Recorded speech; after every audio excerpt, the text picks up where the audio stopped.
Le Premier ministre est en Côte d'Ivoire pour une visite de travail avec la Banque africaine de développement. Ce vendredi, il a été reçu en audience par le président ivoirien Alassane Ouattara au menu des échanges les amitiés du Burkina à la Côte d'Ivoire, mais surtout le financement du plan national de développement économique et social.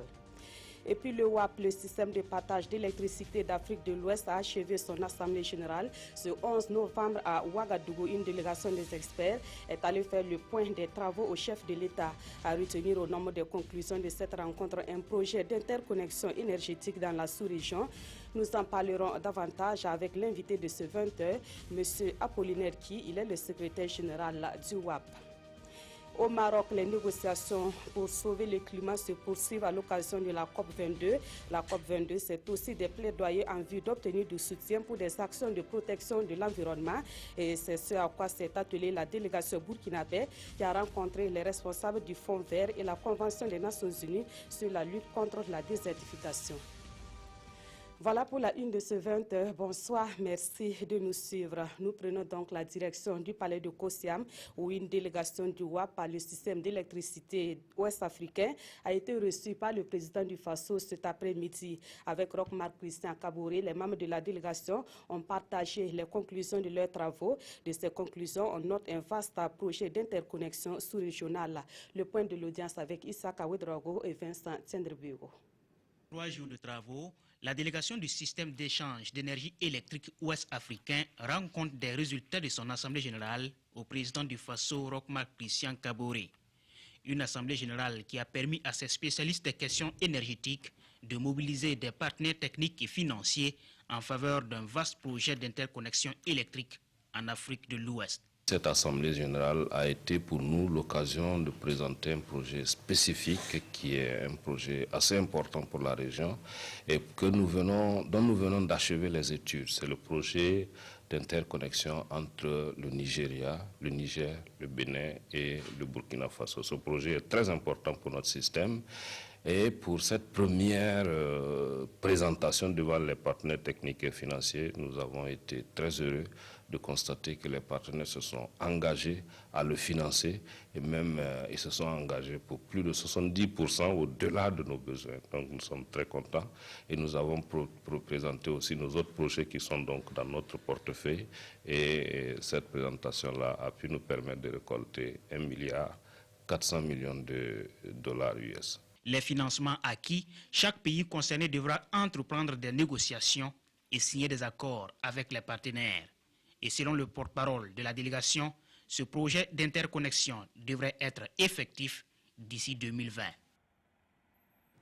Et justement, c'est ce 11 novembre que le système d'échange d'électricité de l'Afrique de l'Ouest a tenu sa 11e assemblée générale. Cette organisation regroupe les sociétés d'électricité de l'espace CEDEAO. À l'ordre du jour de la rencontre de Ouagadougou, la révision des textes en vue d'accueillir de nouveaux adhérents qui respectent les critères de qualité dans le domaine de l'énergie. En marge de l'assemblée générale, des rencontres ont été organisées avec des partenaires techniques et financiers pour parler d'un projet d'interconnexion sous-régionale. Des précisions avec Ibrahima Sombier et Ismaël Ladiloma Sirima. De l'électricité en abondance et surtout sans coupure pour 100% des ménages de l'Afrique de l'Ouest d'ici à 2030. Les responsables des sociétés d'électricité de la CEDEAO mettent ici en commun leurs idées pour atteindre ce but.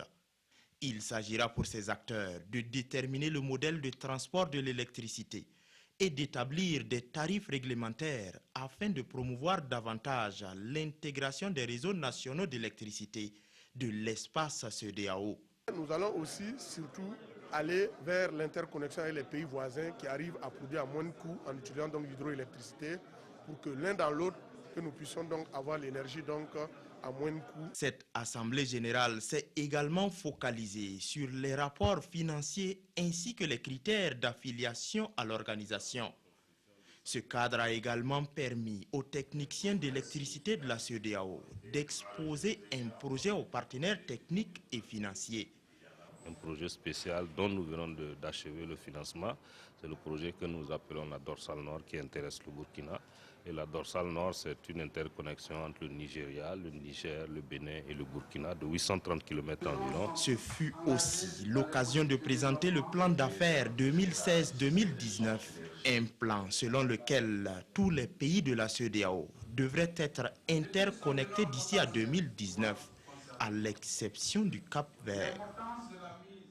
Et pour aller plus loin sur cette rencontre de Ouagadougou, nous recevons le secrétaire général du WAP, le système d'échange d'électricité de l'Afrique de l'Ouest.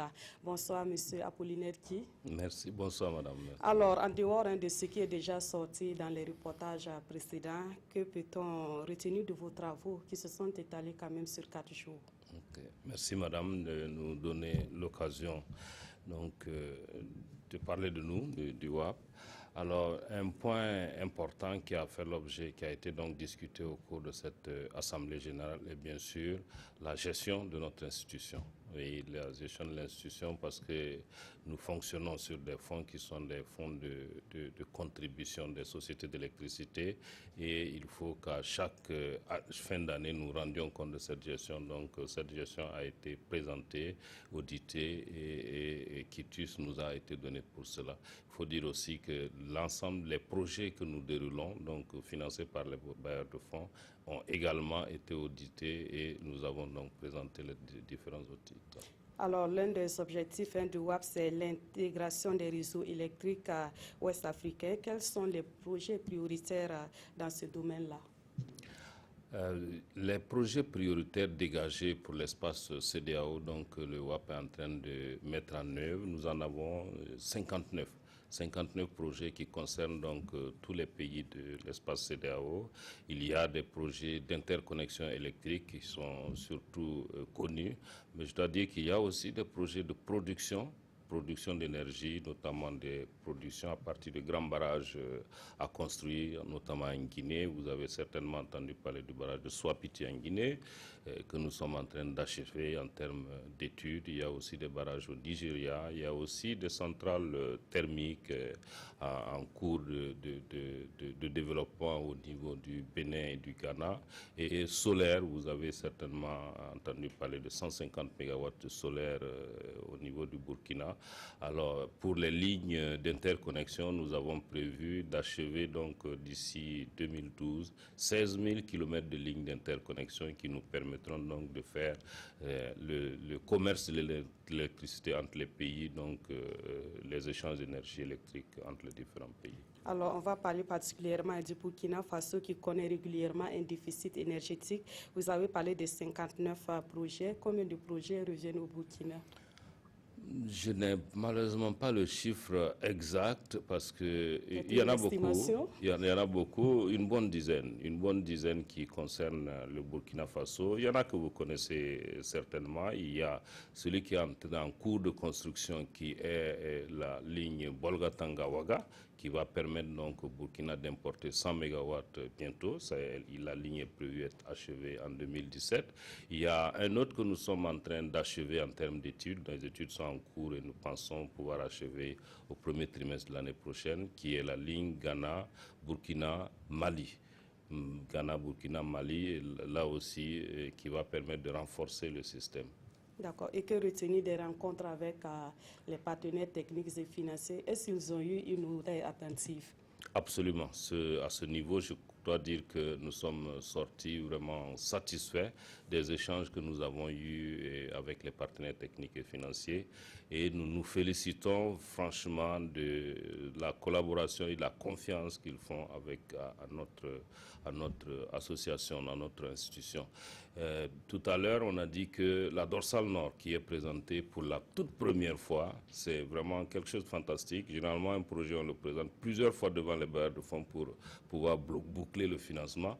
Et celui-là, pour la toute première fois, on a dépassé les besoins même de financement.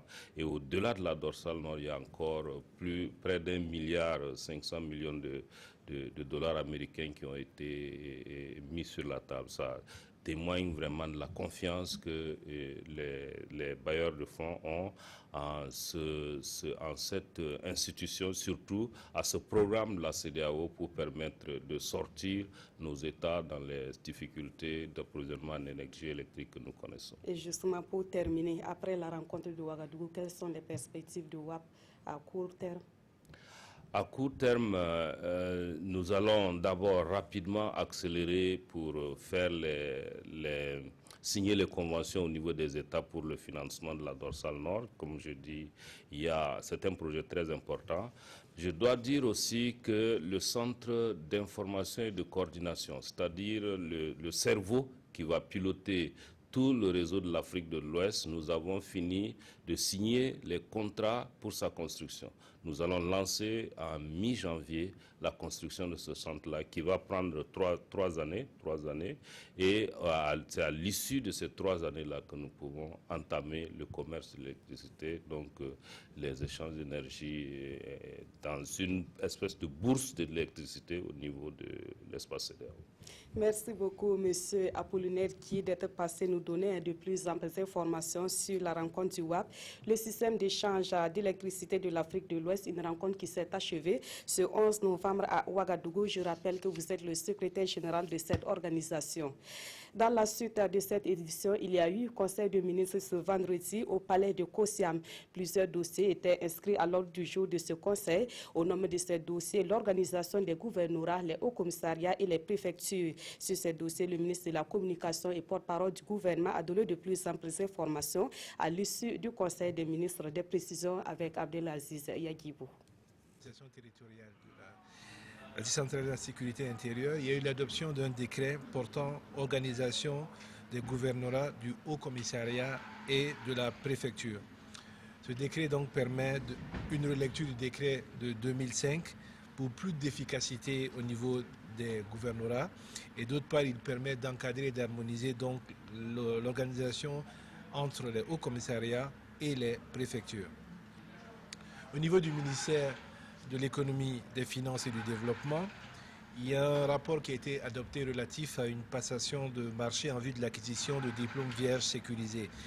Vous savez que depuis un certain nombre d'années, les différents ministères de l'enseignement ont adopté des diplômes sécurisés avec des hologrammes, mais le fait donc d'avoir créé le MENA oblige donc à un réaménagement de ces logos-là. Donc le Conseil a donné son accord. Au niveau du MENA, le Conseil a adopté un décret portant définition des statuts des structures éducatives cédées à l'État et aux collectivités territoriales.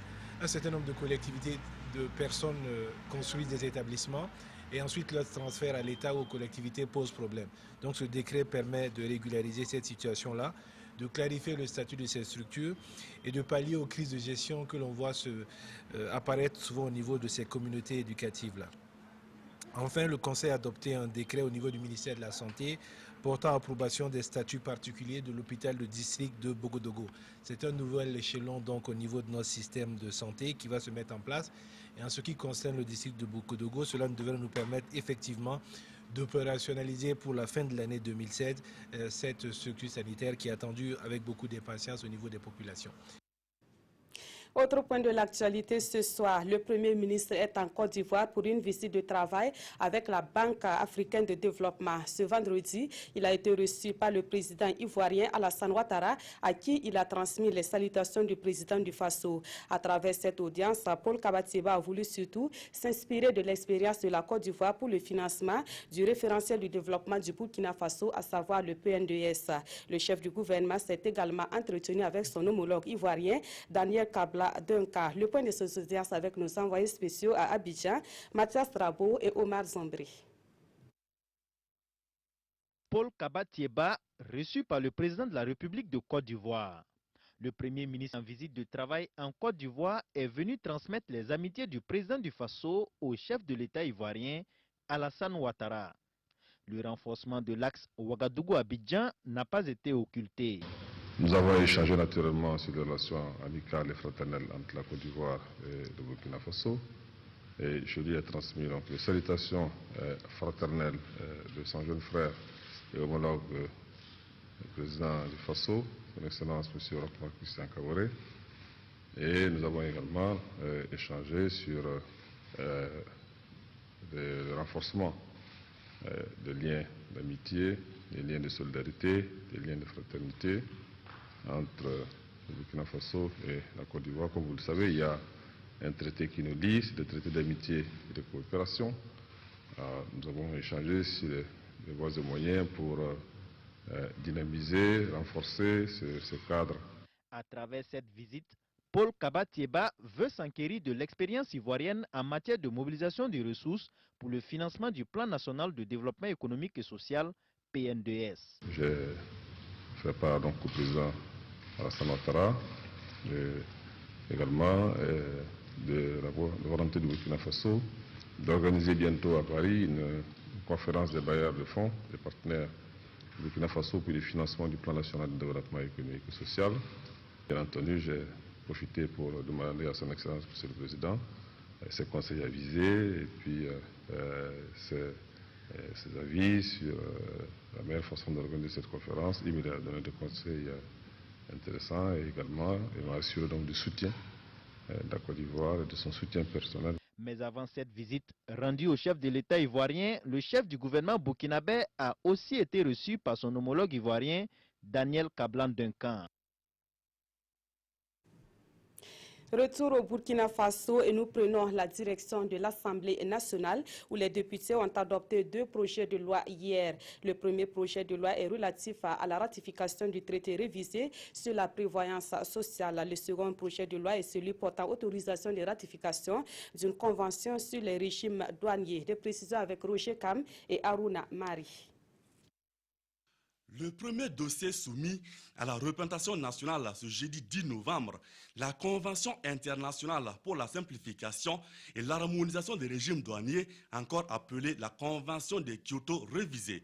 Après présentation du rapport sur le dossier par la Commission des affaires étrangères et des Burkinabés de l'étranger, suivi du débat général, le gouvernement, par la voix du ministre délégué chargé du budget, a fourni les réponses aux préoccupations soulevées par les députés sur les bien fondés de la dite loi. C'est un message fort vis-à-vis des investisseurs étrangers qui se sentiront dans une certaine sécurité de venir donc vers le Burkina Faso pour investir parce que désormais ils savent quel est le régime douanier qui est appliqué au Burkina Faso et quels sont les textes qui les régissent et surtout en cas de différend, ils savent à quoi s'en tenir. Autre dossier mis en discussion à cette plénière, le projet de loi portant autorisation de ratification du traité révisé instituant la conférence interafricaine de prévoyance sociale CIPRES. En adoptant cette loi qui nous permet à nous, Burkina Faso, de ratifier la convention, nous sommes donc partie prenante de cette convention désormais et nous autorisons la CIPRES à venir à tout moment contrôler nos caisses, voir ce qui se passe et s'assurer que les caisses travaillent dans le bon sens. C'est à l'unanimité que les 93 votants du jour ont approuvé ces 2 projets de loi. On reste à l'Assemblée nationale pour dire que les députés disposent désormais des outils de travail dignes d'une administration moderne. 130 tablettes pour les 127 députés. Le geste est du ministère en charge de l'économie numérique en partenariat avec une entreprise de la place. Plus de 60 millions de francs CFA ont été mobilisés pour l'acquisition de ce matériel informatique et la remise de ce matériel est intervenue hier soir. On voit cela avec Roger Kam et Aruna Mari. 130 tablettes pour les députés de la 7e législature. Le don est du ministère du développement de l'économie numérique et des postes. Il épouse la dynamique enclenchée par le département dans le cadre de la dématérialisation de l'administration publique. Au niveau de l'administration, que les gens puissent minimiser un peu l'utilisation du papier. Il y a beaucoup d'avantages après le déploiement de notre fibre optique que nous avons commencé et avec une bonne connectivité à haut débit. Et je pense que pour envoyer un courrier d'un endroit à un autre par email, ça pourra faciliter rapidement la réception du courrier et vice-versa. C'est le fruit d'un partenariat entre l'entreprise Huawei Technologies Burkina et le ministère en charge de l'économie numérique. C'est le début d'une collaboration en matière de technologie, de l'information et de la communication. Le partenariat est un partenariat naissant, d'autant plus que nous commençons par un premier projet d'une valeur de 4 milliards, qui est le projet donc Ouaga, Paga frontière du Ghana avec Bretel, Manga, Bagré Pôle. C'est un premier projet. Nous avons en visière de pouvoir continuer avec le déploiement de la fibre optique sur toute l'étendue du territoire national avec un kilométrage d'environ 5443. Je pourrais donc dire que le partenariat il est naissant, mais il se porte déjà bien. Ce don de tablettes va contribuer à améliorer au quotidien les tâches des députés, a relevé Salifou Diallo, le président de l'Assemblée nationale. La valeur du don est estimée à 65 millions de francs CFA. Mettons à présent le cap sur Marrakech au Maroc où l'avenir du climat est en discussion depuis quelques jours. Les négociations pour la réduction des émissions de gaz à effet de serre se poursuivent. En marge de ces négociations, le ministre burkinabé en charge de l'environnement a fait un plaidoyer auprès des organismes de financement et des institutions internationales. Il a rencontré les responsables du Fonds vert et ceux de la Convention des Nations Unies sur la lutte contre la désertification. Nous retrouvons nos envoyés spéciaux à Marrakech, Issaka Kafando et Pascal Kani. Alors que les négociateurs se battent dans cette salle, dans les allées et les stands du village de la COP, ce sont aussi des opérations de charme. En entendant la fumée blanche, chaque pays défend ses projets auprès des partenaires sur place. Le Burkina Faso est intéressé par les fonds verts pour financer sa résilience face au changement climatique. Alors le ministre de l'Environnement est allé exposer ses ambitions à ce bailleur de fonds. Ce vendredi matin, c'est le tour de la secrétaire exécutive de la Convention des Nations Unies sur la lutte contre la désertification de recevoir le ministre et sa délégation. Elle nous a plutôt conseillé, au lieu d'aller avec des projets, mais d'aller dans le sens de financement climat avec des programmes structurants permettant au Burkina à long terme d'aller sur des actions concrètes qui prennent en compte les préoccupations des populations. Et nous avons trouvé cela très intéressant dans la mesure où nous avons un certain nombre d'outils. Et nous avons également l'accompagnement de la Convention. La secrétaire exécutive de la Convention sur la lutte contre la désertification regrette cependant que les négociations en cours soient exclusivement orientées vers le climat. Ce qui est en train le plus de souffrir du changement climatique, ce sont les terres. Et que vous avez de plus en plus de sécheresse, de plus en plus de désertification, qui amène une grande partie de la population la plus pauvre du monde à ne plus avoir les moyens de vivre.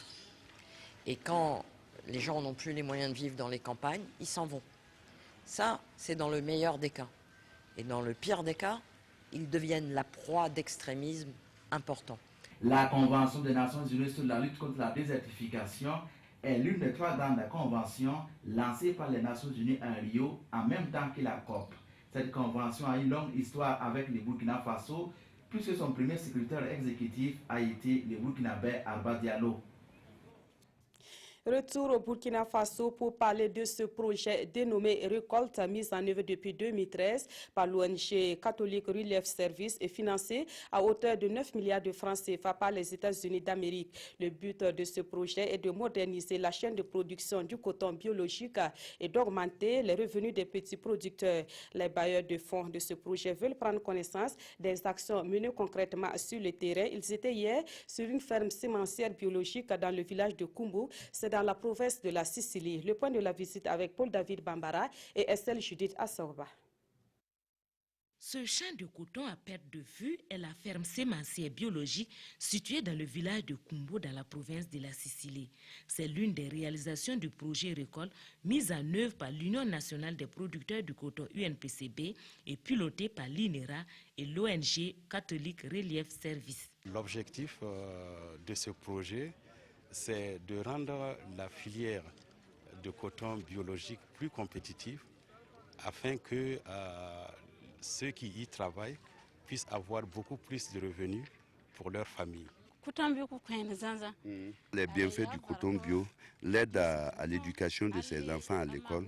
Elle a pu s'acheter un vélo et elle arrive à payer leurs fournitures. Exécuté dans 8 zones de production du coton biologique, le projet Récolte couvre la période 2013-2018 et est financé à hauteur de 6 milliards 600 millions de francs CFA par les États-Unis d'Amérique. C'est un champ qui les meilleures pratiques seront partagées dans les alentours. Donc les bénéfices seront répandus à travers les milliers des producteurs. Lorsque le marché existe, les producteurs vont répondre.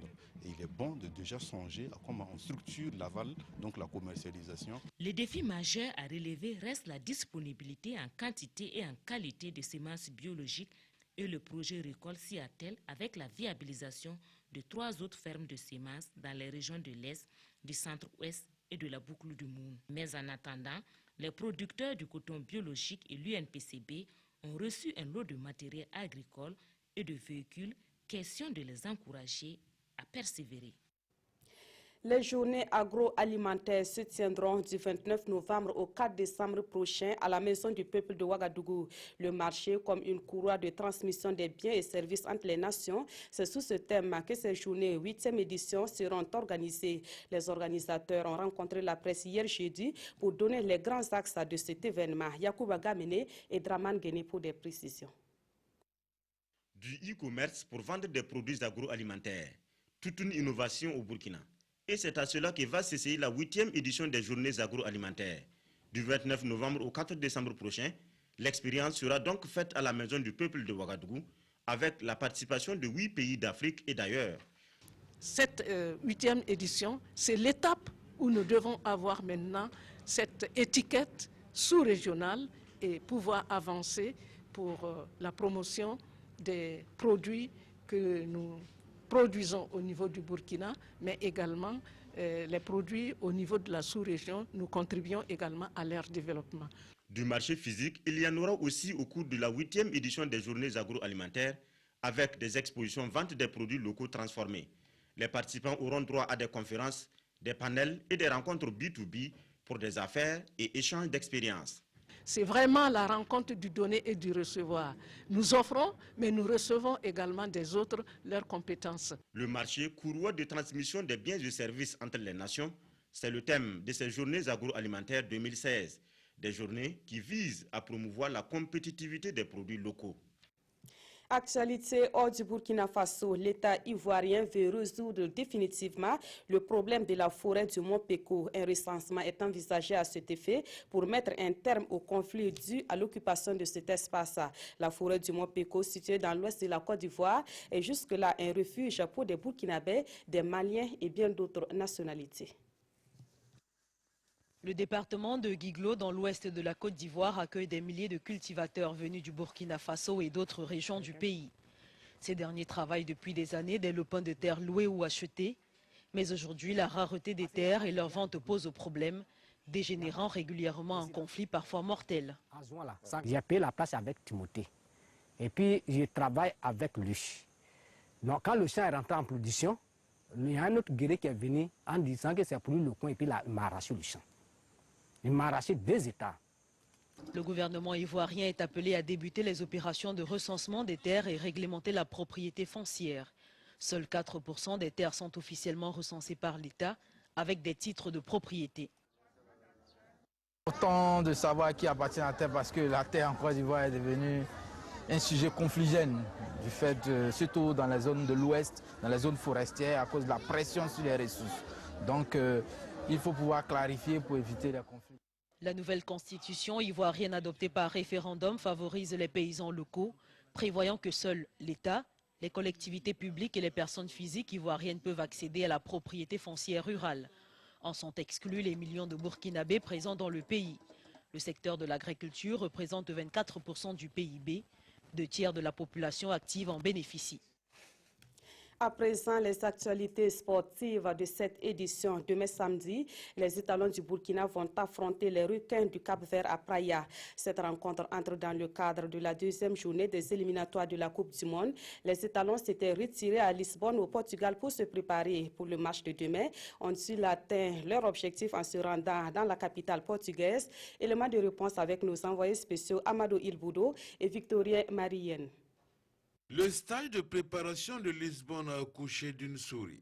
Sur les 24 joueurs convoqués, 14, dont 2 incertains, étaient présents. 4 jours de mise en train escamotés pour diverses raisons. Une revue d'effectifs après le match contre l'Afrique du Sud, qui est loin des attentes du sélectionneur national. Pendant la semaine qu'on a passée ici, je n'ai pas travaillé pratiquement tactiquement le joueur, je n'ai pas travaillé la défense parce que j'ai des défenseurs. Il connaît qui ne s'entraîne pas. Je n'ai pas travaillé la stratégie de PRD parce que je n'ai pas le 4 défenseurs. Et voilà, et on gère la situation avec le numéro de joueurs qu'on a ici. Quoi qu'il en soit, la bataille contre les requins bleus du Cap-Vert, match comptant pour la 2e journée des éliminatoires du Mondial 2018 du groupe D, aura bel et bien lieu. Pas de souci, j'ai autres joueurs, on doit valoriser les autres joueurs, c'est pas ça.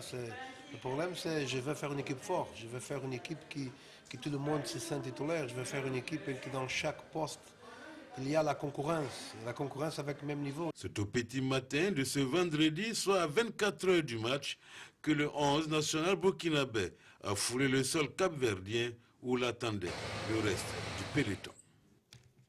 Et puis, Sita Sangaré, rebelote à la tête de la Fédération burkinabé de football. Il a été réélu pour un deuxième mandat au cours d'une assemblée générale tenue hier à Koudougou. Sita Sangaré s'est imposé par un score de 221 voix contre 75 pour son adversaire Bertrand Kaboré. Et le moins que l'on puisse dire, c'est que cette élection s'est déroulée dans une ambiance électrique. On voit cela avec nos reporters Siedi Lareyen et Jean-Modeste Ouedraogo.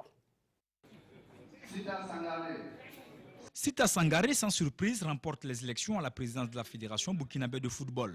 Le candidat sortant obtient 221 voix contre 75 pour son adversaire Bertrand Kaboré à l'issue d'une élection qui s'est déroulée à huis clos. Ce score sans appel installe Sita Sangaré au sommet du football burkinabé pour un nouveau mandat de 4 ans. Je vous ai écouté, j'ai appris grâce à vous et vous avez fait de moi, je vous ferai toujours de moi, j'en suis sûr, un meilleur président. Et armé de vos aspirations et de vos attentes, je retourne à la FBF plus déterminé et plus inspiré que jamais par le travail à faire à l'avenir qui s'étend devant nous. Jeudi à Koudougou, la tension était pourtant palpable à l'entrée de la mairie où se déroulent les élections. Une forte présence des forces de l'ordre rappelle que l'atmosphère est lourde et pesante. Mais enfin, le fair play a pris le dessus pour l'intérêt du football burkinabé. C'est bien sûr un sentiment de déception parce que j'ai parcouru toutes les 13 régions du Burkina avec mon programme, mon équipe. Et cela a bien sûr coûté en tout, en temps, en argent, en énergie. Bon, donc quand le résultat n'est pas positif, forcément on ne peut pas sauter de joie. Au niveau du football féminin, il faut continuer également la réflexion. Maintenant, en première division, les années antérieures, il y a eu des débats assez houleux et le constat est qu'on a de plus en plus une concentration des clubs de l'élite au niveau de nos grands centres que sont Bobo Dioulasso et Ouagadougou. Donc il faut trouver le juste milieu. Extrait. Les chantiers de Sita Sangaré sont nombreux, mais il est particulièrement attendu au niveau de la formation de la relève et le renforcement des capacités institutionnelles des clubs. Et puis dans la presse écrite de ce vendredi, cette réélection de Sita Sangaré à la présidence de la FBF est le principal sujet abordé. La revue de presse est avec Abdoul Rasmane Zongo. Dans sa manchette du jour, Citoyen publie Sita Sangaré rempile pour un second mandat la présidence de la Fédération burkinabé de football. À l'issue du scrutin, il est vainqueur avec 221 voix contre 75 pour son challenger Bertrand Kaboré. Le président réélu, note le quotidien d'État, a tout de suite convié toute la famille du sport roi, je cite, à l'union sacrée autour du ballon rond. Cette réélection n'éclipse pas non plus la réalité de la haute sécurité du jour, remarquent les éditions Le Pays. En effet, des Pandore et Cérès ont tout de suite dès le matin quadrillé la mairie, barrant ainsi l'avenue 51. Un dispositif déduit notre confrère qui en dit long sur le climat qui prévaut au sein de la Fédération burkinabé de football. Ce dispositif sécuritaire, relève l'Obs, suscite la réaction d'un citoyen, je cite, « S'il faut pour une telle élection déplacer une armada de gendarmes, ce n'est plus la peine de jouer au football au Burkina Faso, s'attriste ces citoyens. » En tous les cas, l'Obs rapporte que le colonel Sita Sangaré a sorti l'artillerie lourde pour être toujours en possession de la balle. Oui, Sita Sangaré garde sa chose, résume notre temps pour les 4 années à venir, puisque complète le quotidien Bobolais. Comme prévu, Sita Sangaré a remporté le match. Toutefois, il y a des matchs tout aussi, voire plus importants, et Sita Sangaré le reconnaît et il affirme, le défi majeur reste la qualification du Burkina Faso au Gabon et en Russie. Voilà, c'est la fin de cette édition sur la RTB. Merci de l'avoir suivi. Très bonne soirée à notre compagnie.